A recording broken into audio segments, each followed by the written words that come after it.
এখন একটা কবিতা বলবো, শুভ দাশগুপ্তের লেখা, নাম জন্মদিন। আজ পয়লা শ্রাবণ।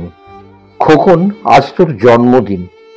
তুই যখন জন্মেছিলি আমরা তখন যাদবপুরের নতুন গড়ে ওঠা কলোনির টালির ঘরে।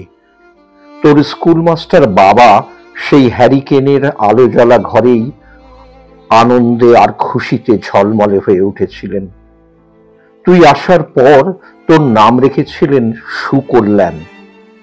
মানুষটার মন ছিল শিশুর মতন, অভাবে অনটনে বেঁচে থাকার নানা দুর্বিপাকেও ভেঙে পড়তেন না কখনো। সকলের ভালো চাইতেন মন থেকে। বলতেন, দেখো একদিন এদেশের মানুষ ঠিক খুঁজে পাবে মুক্তির পথ। শোষণ থেকে মুক্তি, দারিদ্র্য থেকে মুক্তি, অশিক্ষা থেকে মুক্তি। আজ পয়লা শ্রাবণ। খোকন, আজ তোর জন্মদিন। ছোটবেলায় তোর মনে আছে আমাদের ভাঙা মেঝেতে বাক্স থেকে বের করা মেজমাসির হাতে তৈরি আসনটা পেতে দিতাম, সামনে রাখতাম ঠাকুরের আসনের প্রদীপখানা। তুই বসতিস বাবু হয়ে চুপটি করে। তোকে আমরা একে একে ধান দুব্য মাথায় দিয়ে আশীর্বাদ করতাম। বাবা বলতেন, বড় হও, মানুষ হও। তোর বাবার সেই বন্ধু ঘোষ কাকা, তিনি বলতেন, বেঁচে বর্তে থাকো। তুই জিজ্ঞেস করতিস, মা বর্তে মানে কি মা? আমি শুধু তোর মাথায় ধান দুব্বই দিতাম, বলতাম না কিছুই। শুধু মনে মনে বলতাম, ঠাকুর আমার খোকনকে মস্ত বড় মানুষ করে তোলো। আমার খোকন যেন সত্যি মানুষ হয়, ওর যেন কখনো কোনো বিপদ না হয় ঠাকুর। অভাবের সংসারে ওই একটা দিন পয়লা শ্রাবণ কষ্টের পয়সায় একটু বাড়তি দুধ নিতাম, পায়েস রান্না করে দিতাম তোকে। তুই খুব ভালোবাসতিস পায়েস খেতে। তোর বাবা বাস স্ট্যান্ডের দোকান থেকে নিয়ে আসতেন তোর প্রিয় মিষ্টি ছানার গজা। সামান্য স্কুল মাস্টারিতে কি বা আয় হতো? ঘরে বসে ছাত্র পড়িয়ে আসতো কিছু। দাউ দাউ অভাবের আগুনে সে রসদ পুড়তে বেশি সময় লাগতো না। তোর বাবার জামা সেলাই করতাম আর বারবার বলতাম, আসছে মাসে একটা জামা বানিয়ে নিও। উনি হেসে উঠে বলতেন, বাদ দাও তো, খোকন বড় হচ্ছে, ওর জন্য ভাবছি দুধ রাখতে হবে আরো আধশের। দুধে শক্তি বাড়ে, বুদ্ধি বাড়ে। শক্তি আর বুদ্ধি না হলে তোমার খোকন মস্ত বড় মানুষ হয়ে উঠবে কি করে? ভাবছি আরো দুটো টিউশনই নেব। ছাত্র পড়িয়ে মানুষটা দিনের শেষে ক্লান্ত হয়ে যেতেন। বারান্দার ধার ঘেঁষে যখন রাতের অন্ধকারে জোনাকির ব্যস্ততা, আর ঘরে তোর পড়া মুখস্থ করার একটানা সুর আমাদের কলোনির ভাঙাচড়া বাড়িটাকে জীবন্ত করে রাখত।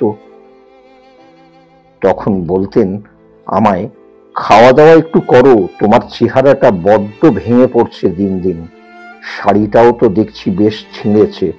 কালই আমি ফেরার পথে একটা শাড়ি নিয়ে আসবো, ধারেই আনবো। আমি বলতাম, দূর, সামনে খোকনের উঁচু ক্লাস, কত বইপত্র কিনতে হবে, কত খরচ। উনি দীর্ঘশ্বাস ফেলে চুপ করে যেতেন। জোনাকিরা নিঃশব্দ অদৃশ্য আলোর আলপনা আঁকত উঠোনের আগাছার ঝোপে। আবহ সঙ্গীতের মতো তুই ভেতরে বসে বসে পড়া মুখস্থ করতিস, ইতিহাস, ভূগোল, গ্রামার। ঈশ্বর আমাদের নিরাশ করেননি। তুই কত বড় হলি, সব পরীক্ষায় কত ভালো ফল হলো তোর। বাবা বললেন, আরো পড়ো, উচ্চ শিক্ষাই উচ্চ সম্মানের একমাত্র পথ। তুই আরো পড়লি, তারপর তোর চাকরি হলো কত বড় অফিসে। মনে আছে খোকা, প্রথম মাসের মাইনে হাতে পেয়েই তুই কত কি কিনে এনেছিলি? তখন তো আমরা উঠে এসেছি শ্যামবাজারের 2 কামরার বেশ সাজানো গোছানো বড় ফ্ল্যাট। তোর অফিস থেকেই তো দিয়েছিল সেই বাড়ি, সেই ঘর, সেই ব্যালকনি, কত স্মৃতি, কত ছবি। ওই বাড়িতেই তো আশ্বিনের এক ঝোড়ো বিকেলে তোর বাবা যেদিনটাতে চলে গেলেন মনে আছে? তুই বাবার বুকের ওপর পড়ে যখন কাঁদছিলিস হাঁপুস নয়নে, শব্দ স্বামীহারা। আমি সেদিন তোর সেই অসহায় মুখ দেখে আরো বেশি করে ভেঙে পড়েছিলাম। তোকে বুকে টেনে নিয়েছিলাম ছোটবেলার মতো, বলেছিলাম কাঁদিস না খোকা, আমি তো আছি। আজ পয়লা শ্রাবণ, কলকাতা থেকে অনেক দূরে মফস্বলের এই বৃদ্ধাশ্রমে আমি একেবারে একা খোকন। তোকে বড় দেখতে ইচ্ছে করছে রে, তোকে, বৌমাকে আর ছোট্ট বিল্টুকে।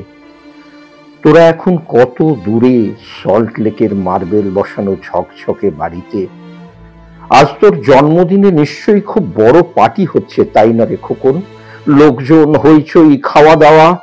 খুব ভালো, খুব ভালো খোকন। আজ পয়লা শ্রাবণ, আমার বড় মনে পড়ছে যাদবপুরের ভাঙা ঘরে রাতে তুই আমার পাশে শুয়ে মাঝে মধ্যে হঠাৎ খুব ভয় পেয়ে জড়িয়ে ধরতিস আমাকে। আমি বলতাম ভয় কি রে, আমি তো আছি, মা তো আছে খোকনের। যার মা থাকে তাকে কি ভূতে ধরে? তুই নিশ্চিন্ত হয়ে ঘুমিয়ে পড়তিস আমার বুক জুড়ে। তোর আধুনিক সংসারে এই বুড়িটার একটু ঠাঁই হলো না রে। প্রতিমাও তো মা, ওরও তো আছে আমার খোকনের মতোই কোল আলো করা এক চাঁদের টুকরো। কিন্তু সময়ের কি আশ্চর্য পরিবর্তন। খোকন, তুই বোধহয় আর এখন পায়েস খাস না, তাই না রে? তুই জানিস না খোকন, আজ আমি সকালে পায়েস রান্না করেছি। হ্যাঁ, তোরই পাঠানো টাকায়। সারাদিন সেই পায়েসের বাটি সামনে নিয়ে বসে আছি রে, এখানে এই বৃদ্ধাশ্রমে, আমার একলা ঘরে, আর কেউ নেই। তুই একবার আসবি খোকন, একবার, শুধু একবার। নমস্কার বন্ধুরা, কবিতাটি ভালো লাগলে লাইক ও শেয়ার করে দিও। চ্যানেলে নতুন হলে সাবস্ক্রাইব করার অনুরোধ রইল। খুব খুব ভালো থেকো বন্ধুরা। Bye bye, take care.